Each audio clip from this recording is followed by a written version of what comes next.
DS Damat presente nel mondo dell'automobilismo, quello che conta, quello del rally, che vivrà la prova della Sardegna, Rally Sardegna, dal 13 al 16 di giugno.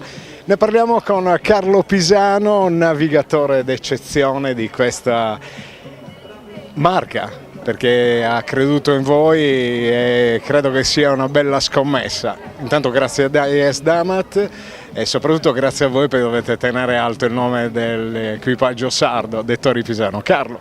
Assolutamente sì, è un sodalizio che va avanti da 3 anni, 4 anni, con grandi risultati, devo dire la verità, soprattutto anche in ragione della passione di Brahimi nel seguirci, nel supportarci.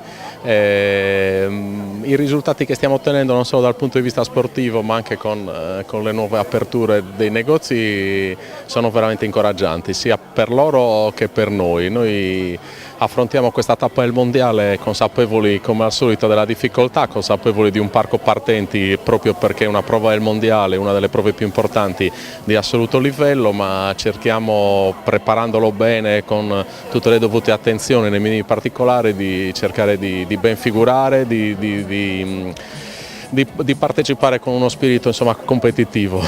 Carlo, tu hai una grande esperienza alle spalle, credo che però la gratificazione migliore sia quella proprio che un'azienda internazionale come quella di DS Damat, non ricordiamo tutti, oltre 500 punti vendita in tutto il mondo, che arriva dalla Turchia e ha investito sul materiale umano, perché quando a dicembre abbiamo inaugurato il negozio qui nella zona industriale di Predanieda, Ibrahimi ha speso parole di grande elogio, peraltro anche i capi del DS Damat guardano con molto ottimismo quello che sarà la prossima vostra prova. Sì, siamo onorati di questo e ti dico che stiamo anche cercando con loro e con il loro supporto di organizzare un programma importante, magari cercando di andare anche a portare il marchio della Sardegna in Turchia.